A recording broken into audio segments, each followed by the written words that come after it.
Assalamualaikum warahmatullahi wabarakatuh. Bismillahirrahmanirrahim. Alhamdulillahirabbil alamin. Wassalatu wassalamu ala asyrafil anbiya'i wal mursalin Sayyidina Muhammadin wa ala alihi washabihi ajma'in. La haula wa la quwata illa billahil azim. Tugas dakwah adalah tugas kita semuanya. Apapun posisi, jabatan, dan kedudukan kita, kita wajib sesuai dengan kemampuan kita untuk ikut berpartisipasi dalam kegiatan dakwah. Apalagi melalui dakwah melalui televisi, misalnya melalui Kalam TV. Dakwah akan lebih tersebar pada semua bidang dan juga pada semua daerah ya yang terjangkau, misalnya oleh Al-Kalam TV ini. Tentu saja dalam kegiatan dakwah ini memerlukan biaya, donasi. Oleh karena itu saya mengajak kepada saudara sekalian, kaum muslimin, kaum muslimat, mari kita bantu. Mari kita dukung Kalam TV ini. Dan saya mengajak kepada jamaah sekalian untuk ikut berpartisipasi aktif, apalagi dalam bulan suci Ramadan ini, untuk memberikan bantuan donasinya, dananya, infaknya. Mudah-mudahan semuanya akan berakibat positif dan baik bagi kegiatan dakwah kita. Amin ya rabbal alamin. Alhamdulillahirabbil alamin. Assalamualaikum warahmatullahi wabarakatuh.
Bismillahirrahmanirrahim. Assalamualaikum warahmatullahi wabarakatuh. Waalaikumsalam warahmatullahi wabarakatuh.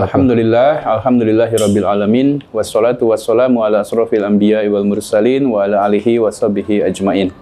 Asyhadu an la ilaha illallah wahdahu la syarikalah wa asyhadu anna Muhammadan abduhu wa rasuluh la nabiyya ba'dah. Jamaah sekalian, puji syukur mari kita panjatkan kehadirat Allah Subhanahu wa taala. Dengan rahmat karunia Allah kita bisa berkumpul di majelis kita ini dalam keadaan yang sehat walafiat, beriman, berislam.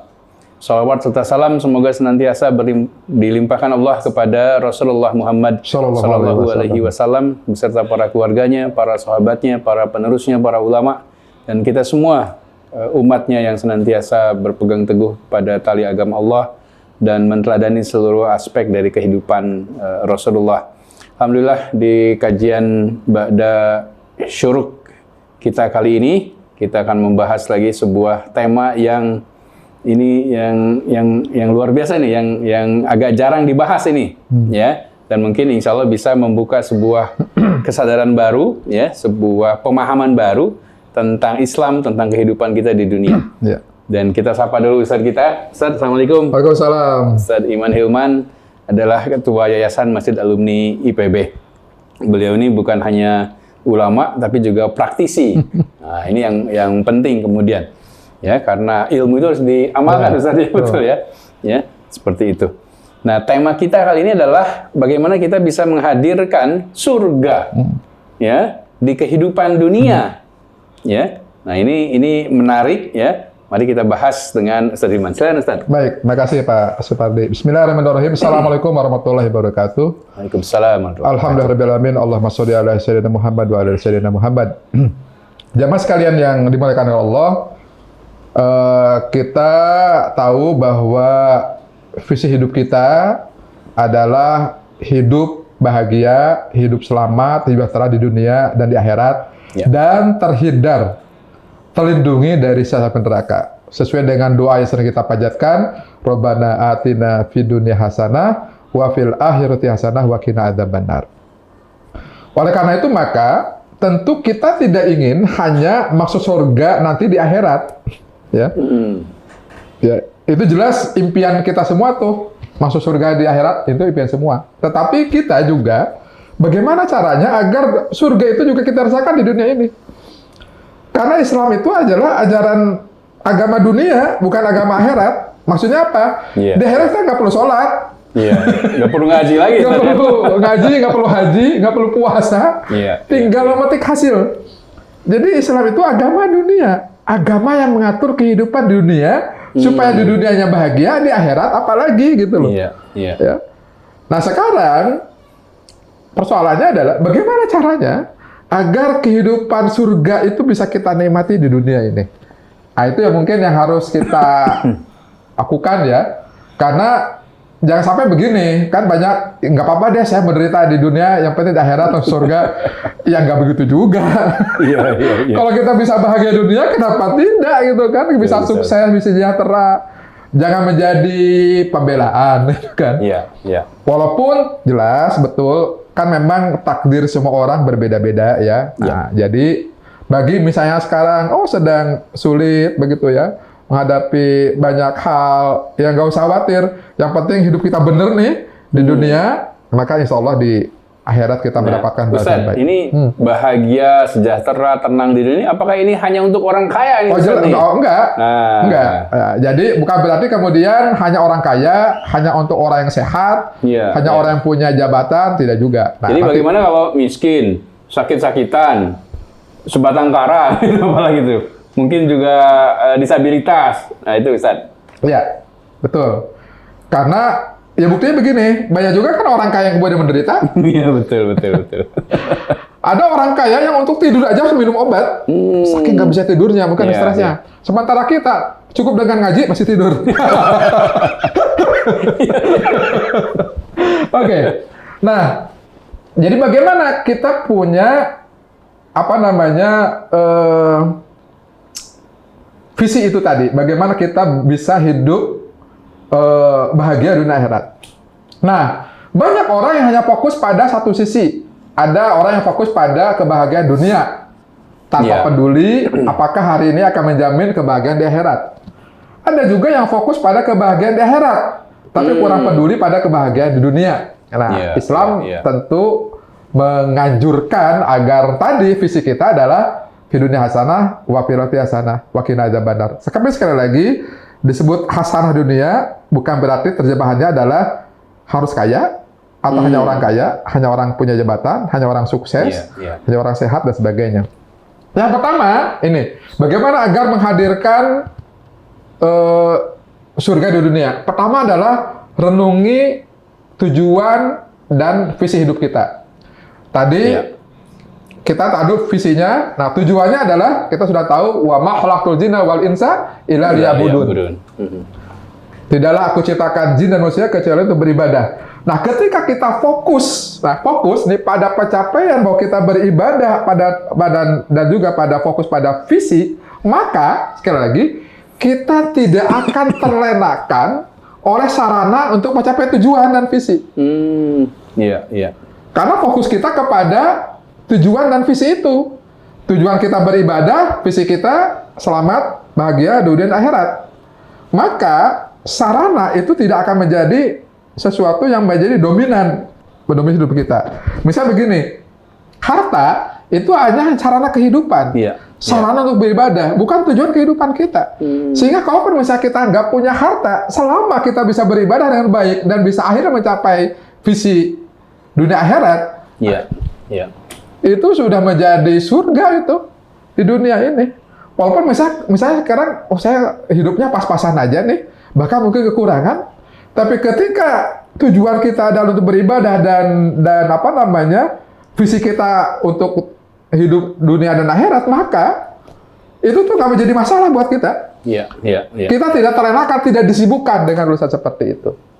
Jadi motivasi yang besar dalam mencapai tujuan dan visi akan mengalahkan atau memandang kecil setiap hambatan dan tantangan yang akan terjadi. Kita juga akan menghadapi tantangan dan hambatan. Itu dianggap kecil. Ya contoh begini, orang yang naik gunung, visinya naik gunung.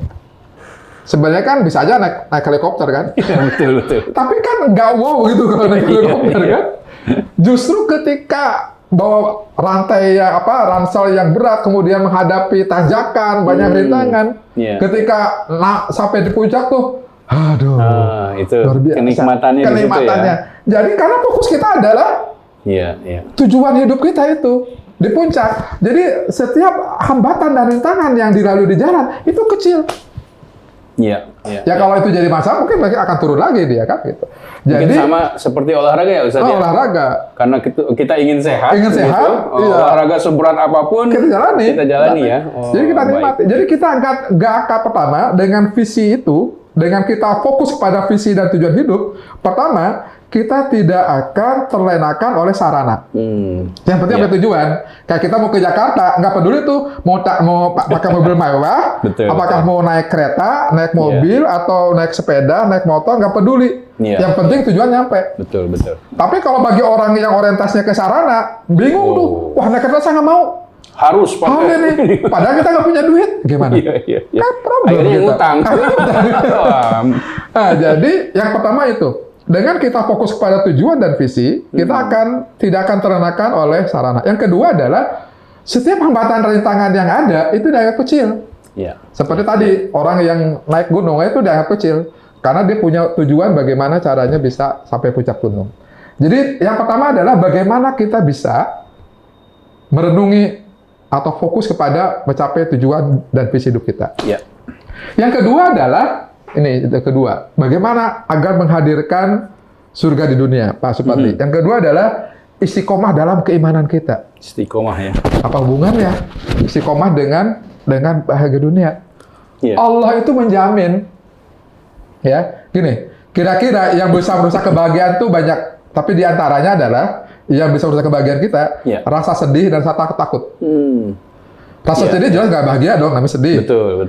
Tapi kalaupun kita punya duit banyak, kalau hidup dalam ketakutan, juga repot kan, nggak bisa bahagia. Gelisah. Nah Allah nih sudah menjamin nih.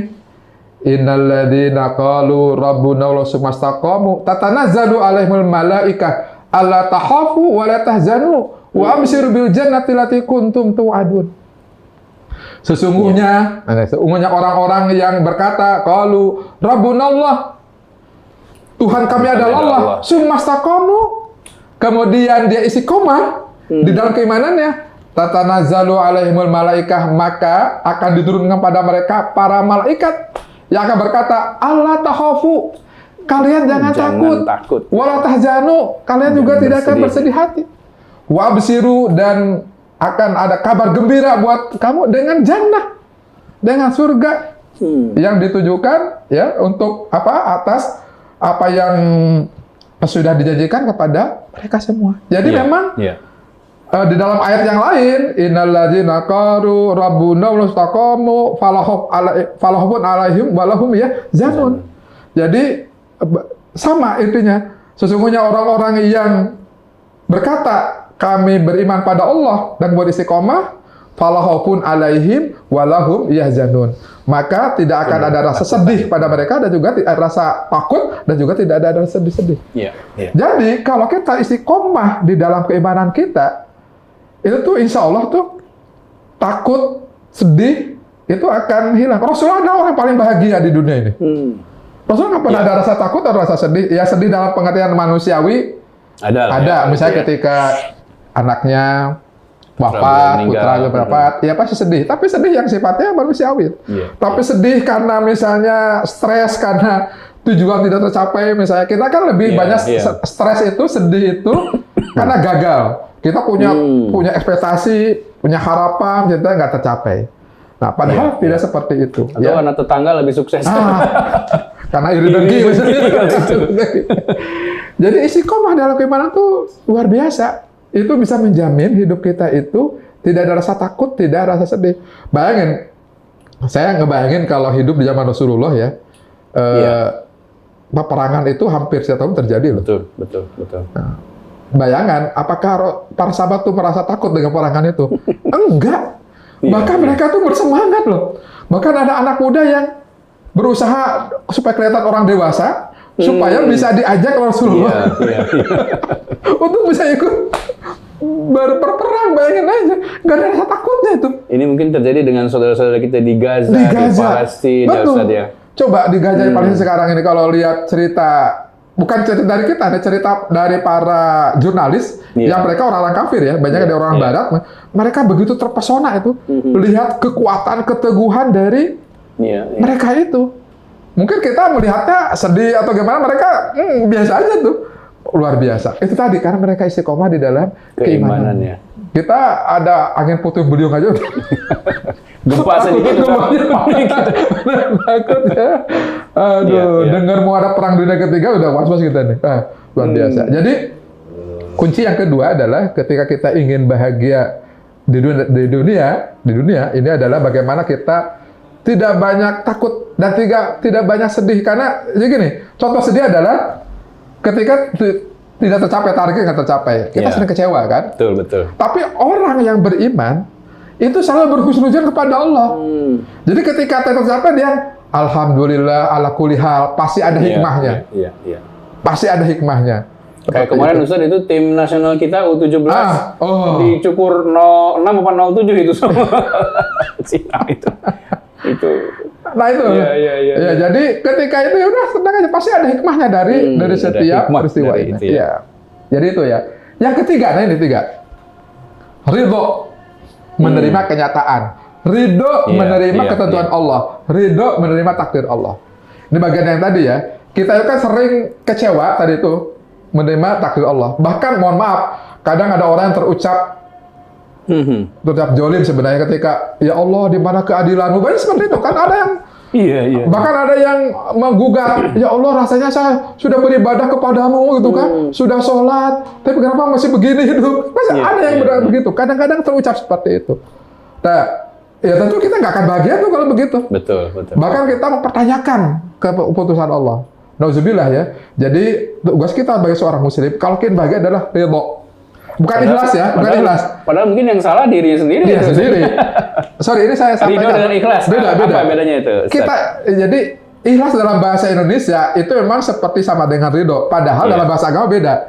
Ikhlas itu adalah kita beribadah kepada Allah tanpa mempersekutukan Allah.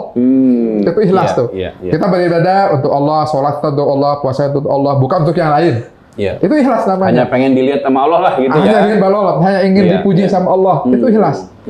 Tapi kalau kita menerima kenyataan, itu namanya ridho. Cuman di bahasa karena udah ikhlasin aja. Coba kita ikhlas, itu bahasa Indonesia. Betul. Tapi kalau bahasa agama sebenarnya ridho yang benar. Ridho menerima kenyataan. Jadi dulu ada, bahkan sebenarnya ada orang yang ini ada dua orang nih, teman saya dulu ketika kuliah itu ada dua orang sama-sama tidak naik, ya, tidak naik. Yang satu sedih dong, kecewa sedih. Satu lagi, alhamdulillah tidak naik. Loh kenapa alhamdulillah? Saya dikira mau di PDO.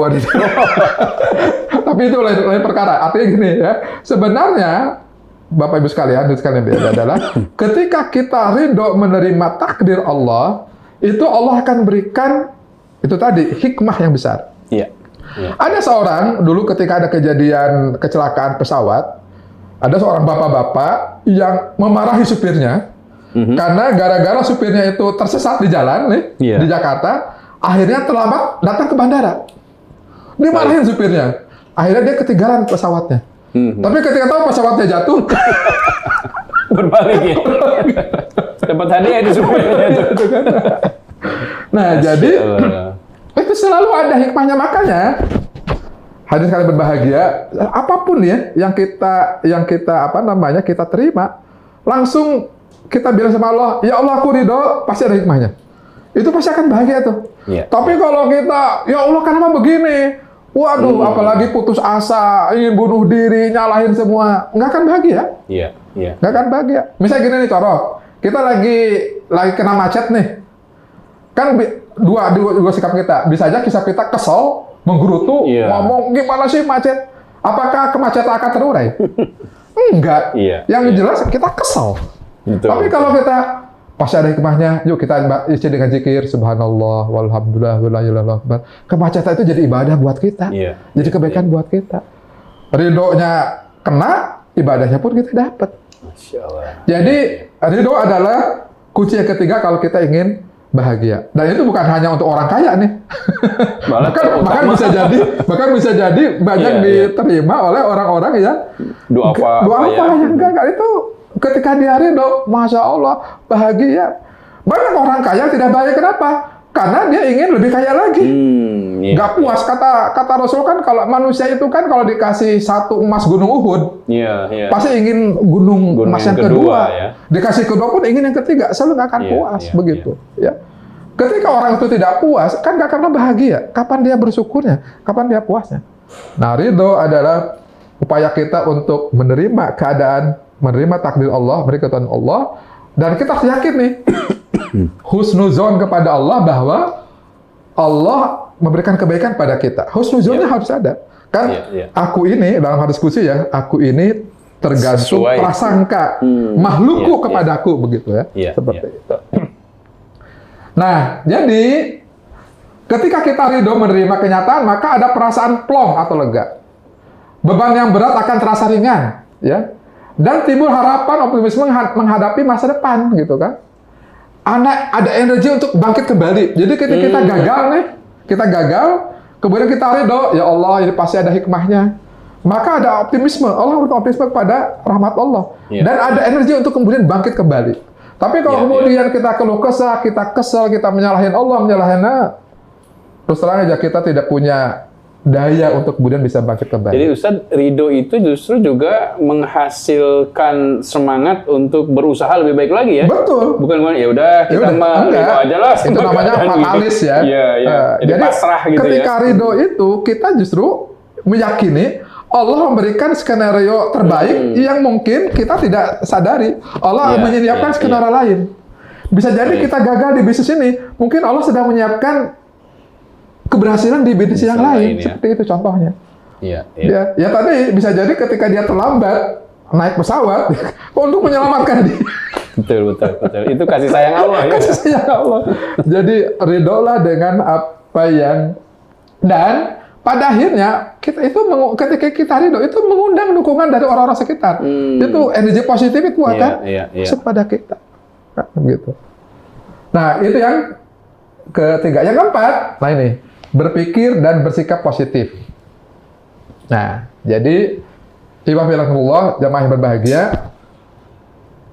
ini ada kata-kata mutiara nih, tidak ada yang menyakitimu selain pikiranmu sendiri.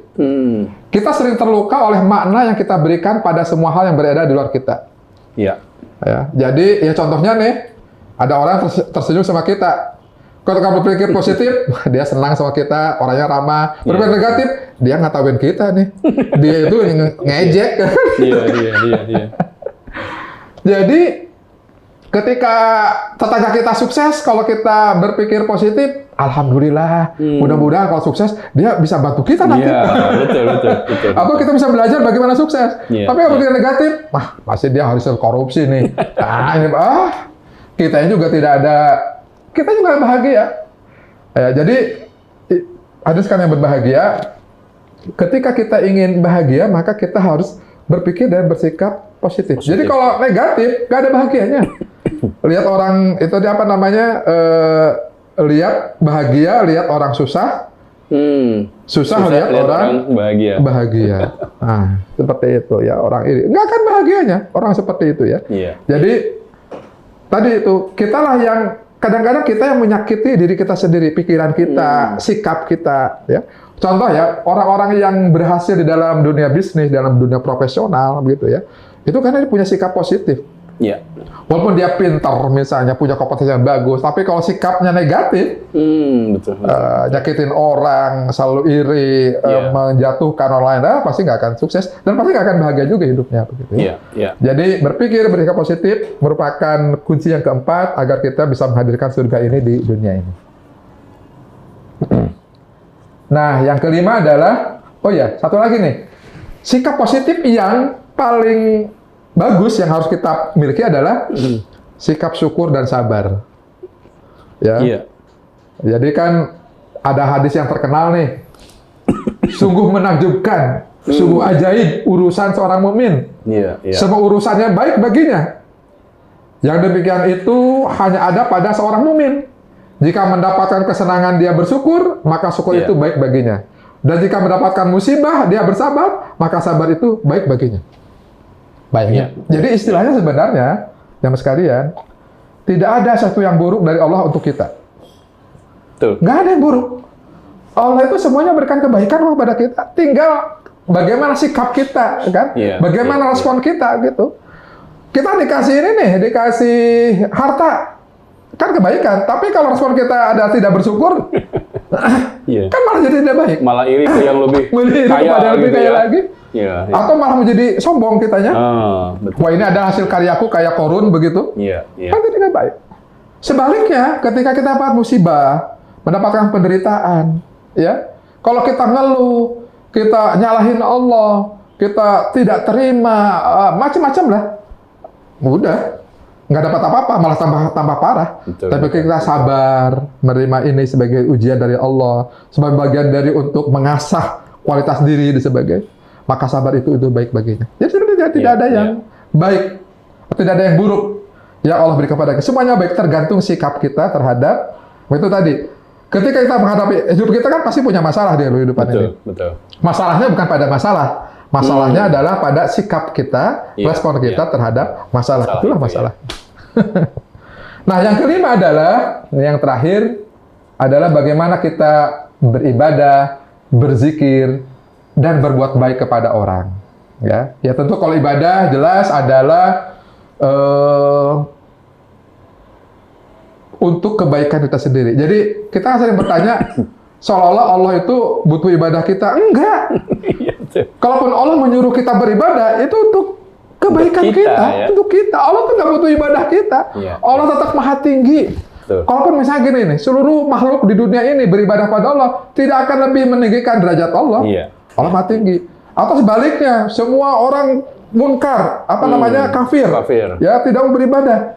Apakah Allah jadi turun? Enggak, Allah maha tinggi. Karena ibadah itu untuk kita. Dan kebaikan yang kita lakukan akan kembali pada kita. In ahsantum li anfusikum wa in ahsantum falaha. Sungguh kebaikan yang kau lakukan akan kembali kepada dirimu sendiri. Dan keburukan yang kau lakukan akan kembali kepada dirimu sendiri. Sholat itu untuk kita. Bahkan salah satu agar kita bahagiakan ketika kita terhindar dari perbuatan dosa. Sedangkan sholat adalah salah satunya mencegah inna sholata tanha anil fahsya'i wal munkar. Sholat itu bisa mencegah perbuatan keji dan munkar. Banyak orang yang sukses akhirnya masuk penjara, ditangkap KPK. Betul. Karena tidak terhindar dari perbuatan fahsya dan munkar. Apakah bahagia hidup di sana? Ya enggak lah, itu kan. Sholat, zikir, jelas untuk menjadikan hidup kita tenang, bahagia. Kan ketenangan itu sesuatu yang mahal sekali. Mahal banget, apalagi jam sekarang. Priceless ya. Wah, mahal banget. Ala bizikrillahi tatma'innul qulub. Sungguh ingatlah dengan zikir hatimu akan tenang. Jadi dengan beribadah itu akan baik kepada kita. Puasa mengendalikan diri. Ya. Kan banyak orang itu tadi itu gagal mengendalikan diri. Banyak sekarang di medsos kan ngomong seenaknya, tiba-tiba minta maaf karena akhirnya digugat orang. Kemarin di Depok ada yang ngancam, di mana? Di Bekasi ya, ngancam wali kota pakai golok. Akhirnya minta maaf, klarifikasi. Karena negara tidak bisa mengendalikan baik sikap perkataan maupun sikap mulut harimau. Nggak bisa mengendalikan diri. Nah, puasa itu latihan jiwa kita untuk bisa mengendalikan diri. Agar apa? Kita terhindar tuh hal seperti itu. Bahagia kan? Tapi kalau sudah kita digugat, diancam, dipidanakan, masuk penjara kan nggak bahagia. Dan ngeri itu, ngeri. Kalau udah masuk ke proses hukum di negeri kita ini ngeri. Apalagi, ya. Dan berbuat baik lah. Karena berbuat baik itu adalah akan membuahkan bahagia. Ini contoh. Ini satu, apakah kisah nyata atau bukan. Tapi ada seorang anak, Pak Supardi, yang sukanya itu ngeprank temennya. Dia kebetulan orang kaya. Tetangganya itu temannya orang miskin. Jadi yang ngepranknya apa? Dia ngasih uang 100 ribuan, diikat sama tali, disimpan di depan rumahnya. Dia ngumpet di depan pagar. Ketika temannya lewat, mau ngambil uang itu, dia tarik. Kan jadi jatuh tuh. Dia ketawa terpingkal-pingkal. Wah, ngeprank sama temannya dia bahagia. Bahagia karena dihadap dengan orang lain kan. Temannya kan kesal gitu kan. Betul. Nah, bapaknya lihat dari dalam. Ini perilaku anaknya kok begini. Bahagia dihadap dengan orang lain. Nah, bapaknya ingin ngedidik dia, ingin ngajarin lah. Jadi sorenya, bapak itu ngajak anaknya ke kota. Kemudian ketika di kota itu, dia lihat ada seorang pedagang buah, yang buahnya masih numpuk, seorang kakek-kakek. Yang kelihatannya dagangannya masih banyak. Kata si bapak ini, "Nak, ini bapak kasih uang 100 ribu, silahkan beli buah itu, harganya 50 ribu, kembaliannya jangan engkau ambil, kasihkan kembaliannya ke dia itu." "Ya Pak," gitu. Datanglah itu. Kemudian anak itu beli buah itu, harganya sekitar 50 ribuan. Kemudian kata anak itu, "Kek, atau Bapak, ini uangnya dan ini kembaliannya buat kakek." Itu si kakek tuh langsung nubruk sambil nangis. "Terima kasih, dari pagi belum ada yang beli buah," gitu kan. Sementara anaknya sedang sakit, butuh obat, nangis. Si bapak itu ngucap terima kasih. Apa yang terjadi? Si anak itu tanpa sadar itu juga meneteskan air mata.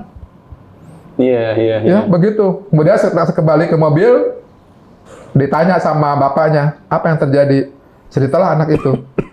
Nah, kata bapaknya, "Kamu tadi pagi tertawa, terpingkal-pingkal, ngeprank temenmu.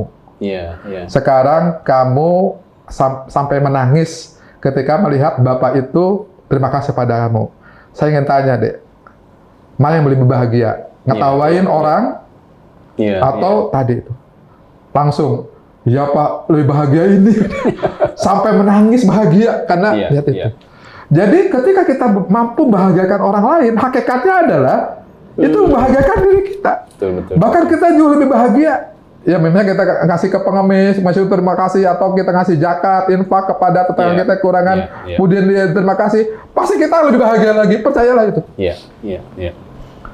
Jadi ketika kita beribadah, maka ibadah untuk kita, untuk kebaikan kita, kita bahagia. Kita berzikir, maka hati kita yang bolak-balik kan, ya muqallibal qulub, ya. Wahai zat boleh hati sabit qalbi ala dinik wa ta'atik, ya. Maka hati kita akan tenang gitu ya. Nggak akan gelisah lagi. Kemudian kita berbuat baik, maka energi positif, ya. Allah memberikan energi positif pada kita. Jadi bukan hanya kebaikan, kebahagiaan itu diterima oleh orang yang menerima kebaikan kita, tapi percayalah, kebaikan itu akan kembali kepada kita jauh lebih besar lagi. Ya, apalagi kalau itu sebagai bagian dari rasa syukur kita, maka la in sakartum la azidannakum. Ya, Allah akan memberikan nikmat yang lebih banyak lagi ya. Masya Allah. Jadi panitia 5 itu aja, Pak. Ayatnya jangan dulu Ustaz yang tadi. Apa? Itu. La in sakartum la azidannakum wa in kafartum inna adzabi lasadid. Dan kalau kemudian kufur, inna adzabi sungguh azabku sangat pedih. Masya Allah. Ya. Jadi Iwafilahumullah, jamaah sekalian, paling tidak 5 itulah rumus ya. Ini bukan rumus sih, paling tidak beberapa langkah yang bisa kita lakukan agar kita bisa menghadirkan surga di dunia ini.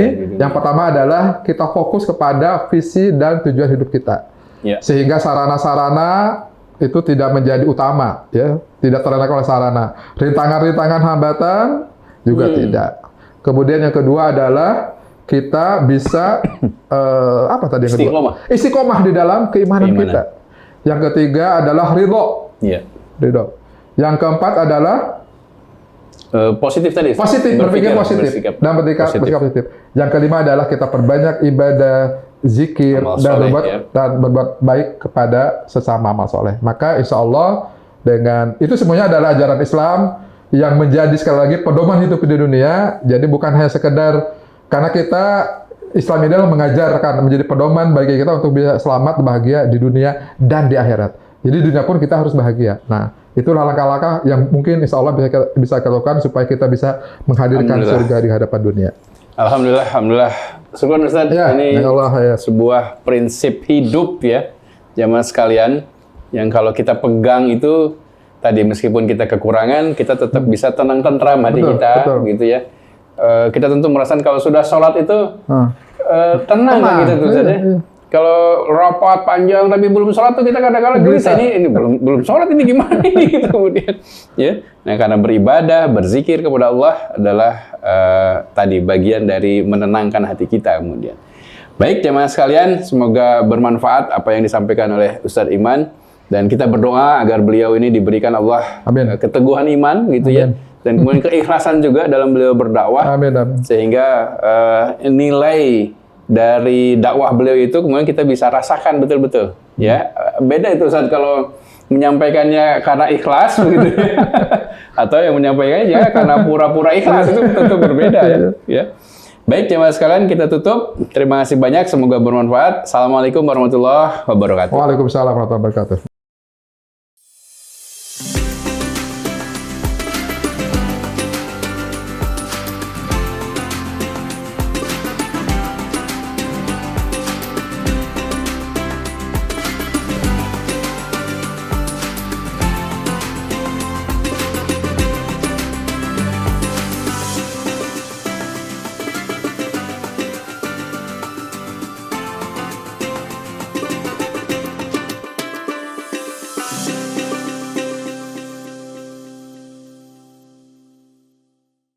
Assalamualaikum warahmatullahi wabarakatuh.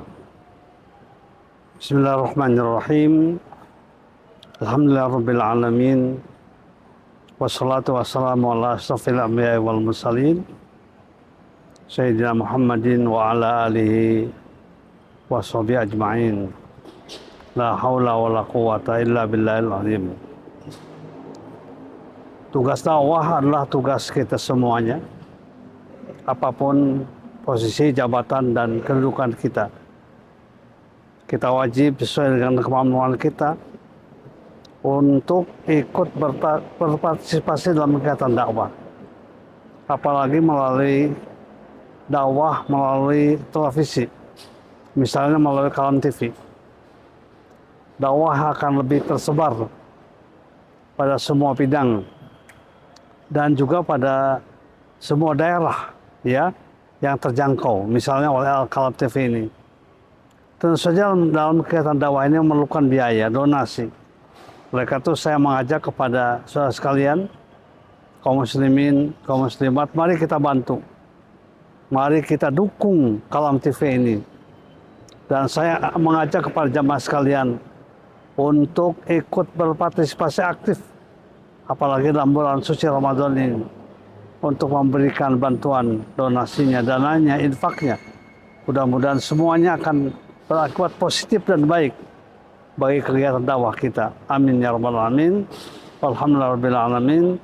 Assalamualaikum warahmatullahi wabarakatuh.